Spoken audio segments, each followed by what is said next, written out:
Hey guys, I welcome you all to GSN Law। कुछ समय पहले आपने न्यूज में देखा होगा कि 2 इटालियन मरीन्स को गिरफ्तार किया गया था इंडियन फिशरमैन को मारने के लिए। ये काफी बड़ा डिप्लोमेटिक इशू बन गया था इंडिया और इटली के बीच में। लेकिन हाल ही के दिनों में परमानेंट कोर्ट ऑफ आर्बिट्रेशन ने इस पूरे मुद्दे पे अपना फाइनल डिसीजन सुनाया। अब क्योंकि ये आर्बिट्रेशन था तो डिसीजन की बजाय हम इसको आर्बिट्रल अवार्ड बोल सकते हैं। जानेंगे सारा मुद्दा क्या है और लॉ ऑफ सी के कुछ प्रोविजंस भी देखेंगे। शुरू करने से पहले मैं आपको बता दूं कि आप हमसे in different social media platforms पे जुड़ सकते हैं और यदि आपका कोई क्वेश्चन है तो आप मुझसे कोरा पे पूछ सकते हैं। एज ऑलवेज सबसे पहले जान लेते हैं केस के कुछ डिटेल्स के बारे में। इस पूरे डिसीजन की कॉपी और जो भी प्रोसीडिंग्स हुई हैं इस पूरे केस में वो सब कुछ आपको पीसीए की वेबसाइट पे मिल जाएगा। इस केस को हम एनरिका लेक्सी इंसिडेंट के नाम से जानते हैं क्योंकि यहाँ पे एनरिका लेक्सी उस शिप का नाम था जिसपे ये दोनों इटालियन मरीन सवार थे और जो आर्बिट्रल अवार्ड था वो 2 जुलाई 2020 को पब्लिश किया गया था इनकी वेबसाइट पे। इस आर्बिट्रल ट्रिब्यूनल में 5 लोग थे जिसमें इंडिया के डॉक्टर पेमाराजू श्रीनिवास राव भी शामिल थे। अब जानते हैं केस के कुछ फैक्ट्स के बारे में। 15 फरवरी 2012 को 2 भारतीय मछुआरों की हत्या हो जाती है जो केरला की कोस्ट से आगे फिशिंग करने गए थे। इंडियन अथॉरिटीज के हिसाब से इटालियन फ्लैग्ड एक शिप थी एनरिका लेक्सी जो कि एक ऑयल टैंकर था। उस पे सवार 2 इटालियन मरीन्स ने इनकी हत्या की थी। इस चीज का पता चलते ही जो एनरिका लेक्सी शिप थी उसको सीज कर लिया गया भारत के द्वारा और केरला पुलिस ने उनको डिटेन कर लिया without any formal charges. However जब एक डिप्लोमेटिक फॉल आउट हुआ इंडिया और इटली के बीच में तो इन दोनों मरीन्स को अपने देश वापस जाने के लिए परमिट कर दिया गया 2013 में। अब देखिए डिप्लोमेटिकली इटली क्योंकि यूरोपियन यूनियन में शामिल है इसलिए उसे यूरोपियन यूनियन का समर्थन मिला और जनवरी 2015 में यूरोपियन पार्लियामेंट में एक रेजोल्यूशन पास किया गया जिसमें कहा गया कि इंडियन अथॉरिटीज ने जो 2 मरीन्स को डिटेन किया था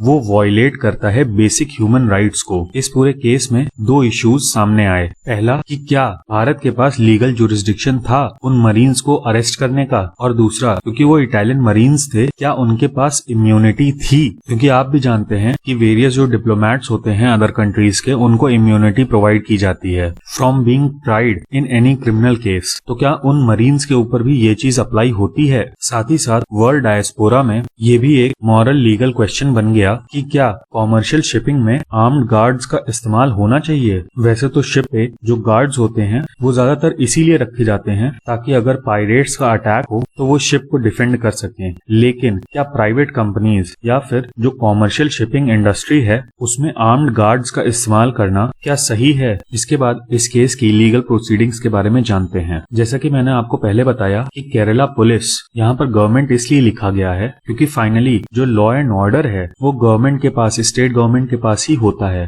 तो इनिशियली केरला में इनको ट्राई किया जा रहा था लेकिन इटालियन गवर्नमेंट ने इस चीज को काफी ज्यादा अपोज किया और जो इटली के काउंसिल जनरल हैं जो कि मुंबई में बेस्ड हैं उन्होंने केरला हाई कोर्ट में एक पिटीशन फाइल की और वहां पर उन्होंने बोला कि केरला पुलिस के पास कोई भी अथॉरिटी नहीं है इस केस में इन्वेस्टिगेशन करने की। अब पहले तो ये टेरिटोरियल वाटर्स क्या हैं इनको समझ लीजिए। किसी भी देश की कोस्ट लाइन से 12 नॉटिकल माइल्स तक या फिर हम कहें 22 किलोमीटर तक उस देश का जुरिस्डिक्शन माना जाता है। यानी कि भारत के जो टेरिटोरियल वाटर्स हैं वो भारत की कोस्ट लाइन से 22 किलोमीटर तक एक्सटेंड करते हैं। तो यहाँ पर इटालियन काउंसिल जनरल का बोलना था कि जो इंसिडेंट है वो इंडियन टेरिटोरियल वाटर के बाहर हुआ है, यानी कि 22 किलोमीटर की रेंज के बाहर हुआ है। अब इस केस को रिजॉल्व करने के लिए एक इंडिपेंडेंट यूनाइटेड नेशंस कोर्ट बनाई गई लेकिन अल्टीमेटली पूरा डिस्प्यूट इंटरनेशनल आर्बिट्रेशन के लिए रेफर कर दिया गया। अब ऐसे मामलों में United Nation Convention on law of seas के अंतर्गत देखे जाते हैं और 26 जून 2015 को इस केस की आर्बिट्रल प्रोसीडिंग्स स्टार्ट हुई। भारत में जब भी कोई केस फाइल होता है तो प्लेंटिफ या फिर पिटिशनर जो रिस्पोंडेंट है उनको एक नोटिस पहुंचाता है। वैसे ही अगर इंटरनेशनल आर्बिट्रेशन की बात करें तो एक देश दूसरे देश को एक नोटिफिकेशन भेजता है। इस केस में आर्टिकल 287 के अंडर में नोटिफिकेशन भेजा गया था और उसमें ये बताया गया था कि क्या क्लेम्स और क्या ग्राउंड्स हैं जिसपे इटली अपना केस आगे रखना चाहता है। इसके बाद एक एडहॉक या फिर आसान भाषा में बोलें तो टेम्परेरी ट्रिब्यूनल बनाया गया इस डिस्प्यूट को सेटल करने के लिए। अब हम article 287 of UN Convention on law of seas चीज को देख लेते हैं। ये आर्टिकल बात करता है चॉइस ऑफ प्रोसीजर की, यानी कि कोई पार्टी कैसा प्रोसीजर रखना चाहती है अपने केस में, उसके बारे में दिया गया है। इस आर्टिकल के हिसाब से कोई भी देश इनमें से एक या फिर एक से ज्यादा मेथड्स को चूज कर सकता है डिस्प्यूट रेजोल्यूशन के लिए। और देखिए, ये जो राइट टू चॉइस है ये फ्री है, यानी कि देश किसी भी तरीके से बाउंड नहीं है कि वो इनमें से कौन सा प्रोसीजर सेलेक्ट करे। हमारे केस में एनेक्जर 7 के अंतर्गत एक आर्बिट्रल ट्रिब्यूनल को बनाया गया। इसके अलावा जो बाकी के मेथड्स हैं उनको भी देख लेते हैं। पहला है international tribunal for the law of the sea. इसके हेडक्वार्टर्स हैम्बर्ग जर्मनी में है। इसके अलावा आप आईसीजे में भी जा सकते हैं, जिसका हेडक्वार्टर हेग नीदरलैंड्स में है। याद रखने के पर्पस से आप इसको ऐसे याद रख सकते हैं कि दोनों ही लोकेशंस एच से शुरू होती हैं, हैम्बर्ग और हेग। इसके अलावा एनेक्जर 8 में कुछ स्पेशल टाइप के डिस्प्यूट्स दिए गए हैं जिनके लिए आप एक स्पेशल आर्बिट्रल ट्रिब्यूनल बना सकते हैं। अच्छा, एक और चीज याद रखिएगा कि अगर लॉ ऑफ सीज से रिलेटेड कोई दो कंट्रीज किसी कन्वेंशन को साइन करती हैं, रैटिफाई करती हैं या फिर एक्सीड करती हैं, तो वो इन चारों में से कोई एक मेथड आर्बिट्रेशन के लिए मेंशन कर सकती हैं। ये वैसे ही है जैसे अपने यहाँ कोई एग्रीमेंट होता है दो कंपनीज के बीच में, तो उस एग्रीमेंट में कंपनीज पहले ही मेंशन कर देती हैं कि यदि हम दोनों के बीच में फ्यूचर में कोई डिस्प्यूट आता है तो उसको हम आर्बिट्रेशन के थ्रू रिजॉल्व करेंगे, और उस आर्बिट्रेशन की कंडीशंस भी उसी अग्रीमेंट में दी रहती हैं, जैसे कि number of arbitrators, place of arbitration etcetera. अगर पहले से आर्बिट्रेशन का क्लॉज नहीं दिया हुआ है या फिर आर्बिट्रेशन की जो कंडीशंस हैं वो स्पेसिफाई नहीं की गई हैं, तो जनरली ये लिख दिया जाता है कि बोथ पार्टीज शैल रिजॉल्व सच डिस्प्यूट म्यूचुअली। और जब डिस्प्यूट अराइज होता है तभी दोनों कंपनीज इन सब चीजों को भी डिस्कस कर लेती हैं कि आर्बिट्रेशन यदि होगा तो उसके कंडीशंस क्या होंगे। अभी तक जो भी हम लोगों ने पढ़ा वो सब पैराग्राफ 1 के अंडर में आता है। पैराग्राफ 2 में ये दिया हुआ है कि कोई भी डिक्लेरेशन जो कि पैराग्राफ 1 के अंडर में किया गया हो वो किसी भी कंट्री को बाउंड नहीं करेगा कि वो सीबेड डिस्प्यूट्स चेंबर के जुरिस्डिक्शन को एक्सेप्ट करे। अब यहाँ पे जो पार्ट 11 सेक्शन 5 की बात की गई है, ये पूरा का पूरा पोर्शन सीबेड डिस्प्यूट्स चेंबर के बारे में ही है। अब सीबेड डिस्प्यूट्स चेंबर के बारे में कुछ बेसिक चीजें जान लीजिए। दुनिया भर में जो भी सीबेड हैं या फिर जो समुद्र तल हैं, उनकी माइनिंग से काफी सारे रिसोर्सेज मिल सकते हैं। फॉर एग्जाम्पल, सीबेड्स में वेरियस मेटल्स पाए जाते हैं और काफी सारे petroleum products, natural gas etcetera ये भी पाए जाते हैं। तो काफी सारी कंट्रीज ऐसे रिसोर्सेज को एक्सप्लॉइट करना चाहती हैं। इन्हीं सब कारणों की वजह से एक अलग स्टैट्यूटरी बॉडी बना दी गई। अब सीबेड डिस्प्यूट चेंबर में टोटल 11 जजेस होते हैं, इंक्लूडिंग द प्रेसिडेंट, और ये सब लोग एक साथ चुने जाते हैं। साथ ही साथ जो इनका कार्यकाल है वो 3 साल का होता है। प्रेजेंटली जो ये पूरा चेंबर है ये सितंबर 2020 में रिप्लेस किया जाएगा। इसके अलावा ये भी याद रखिएगा कि जो चेंबर के प्रेसिडेंट हैं वो 11 मेंबर्स के बीच में से ही सेलेक्ट होते हैं, और मिनिमम कोरम रिक्वायरमेंट 7 मेंबर्स की, यानी कि ये चेंबर अपनी डिस्प्यूट रेजोल्यूशन की एक्टिविटीज को तभी कर सकता है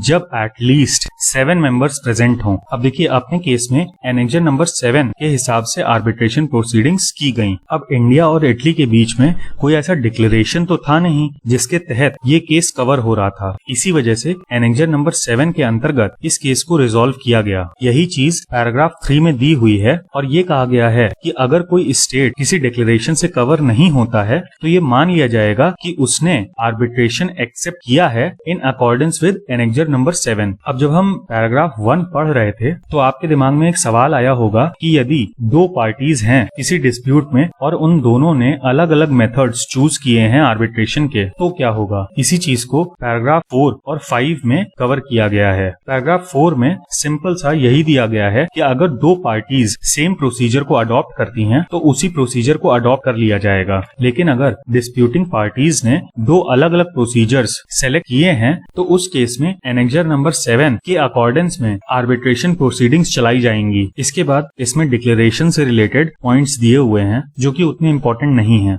अब हम देखते हैं हमारे केस में जो आर्बिट्रल अवार्ड है उसमें क्या क्या बोला गया। इसमें मैं आपको बता दूं कि ये आर्बिट्रल अवार्ड 3-2 की मेजोरिटी से पास किया गया था, और पीसीए के केसेस में आर्बिट्रल अवार्ड की डेट नहीं दी रहती, बल्कि जब उस अवार्ड को पब्लिश किया जाता है उसी डेट को आर्बिट्रल अवार्ड की डेट माना जाता है। अब यहाँ पर जो भी आर्बिट्रल अवार्ड दिया गया वो इस चीज को ध्यान में रखते हुए दिया गया कि इटली ने अपनी तरफ से ये बोला है कि इस पूरे केस का जो क्रिमिनल इन्वेस्टिगेशन है वो इटली अपने स्तर पे करेगा। साथ ही साथ जो मेजर सेटबैक था इंडिया के लिए वो ये था कि यहाँ पर मरीन्स को इम्यूनिटी के लिए इंटाइटल्ड माना गया और ये कहा गया कि जो मरीन्स थे वो स्टेट ऑफिशियल्स थे।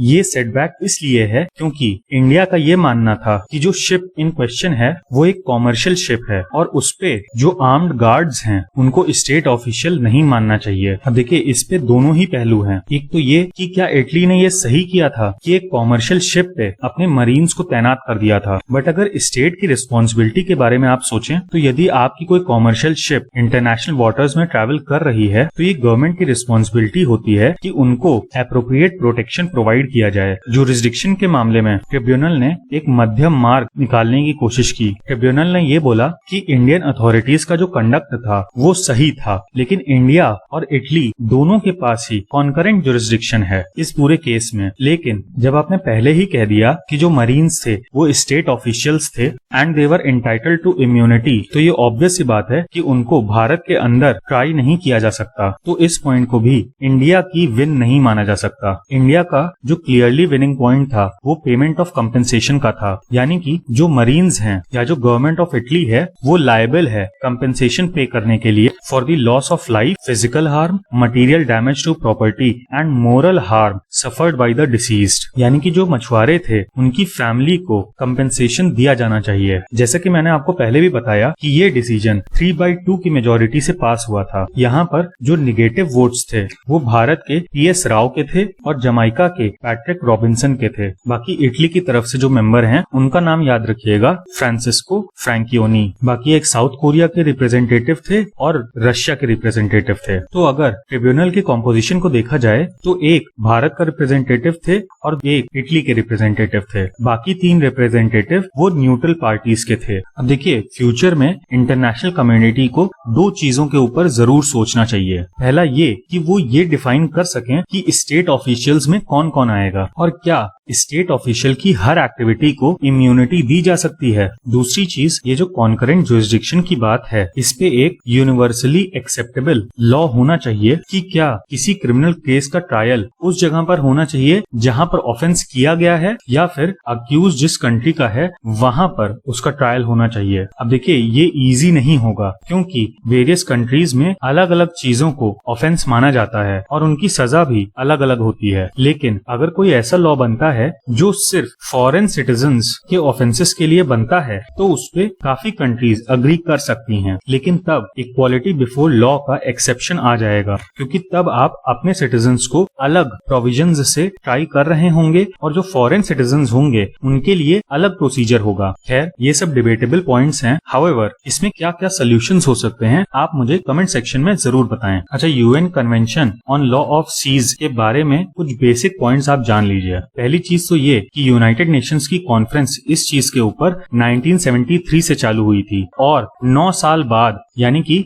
1982 में इसको साइन करना शुरू किया गया था और फाइनली 16 नवंबर 1994 को ये इफेक्ट में आया। इंडिया का काफी एक्टिव पार्टिसिपेशन रहा और 1995 में ही इंडिया ने इसको रेटिफाई कर दिया था। इसमें एक और चीज याद रखिएगा कि यूएसए इस कन्वेंशन की पार्टी नहीं है। मतलब ये अच्छा है कि पूरी दुनिया में पुलिसिंग करो लेकिन खुद को किसी भी लॉ से बाउंड ना करो। तो ये था हमारा एनालिसिस इस पूरे केस का। उम्मीद है कि आपको ये वीडियो पसंद आया होगा। इस वीडियो का PDF आपको हमारे टेलीग्राम चैनल पे मिल जाएगा और अगर अभी तक आपने हमारे चैनल को सब्सक्राइब नहीं किया है तो प्लीज इसको जरूर सब्सक्राइब करें। इससे चैनल की बहुत मदद होती है और मुझे भी मोटिवेशन मिलता है कि मैं आपके लिए और भी अच्छे वीडियोस लेकर आऊं। Thank you. जय हिंद।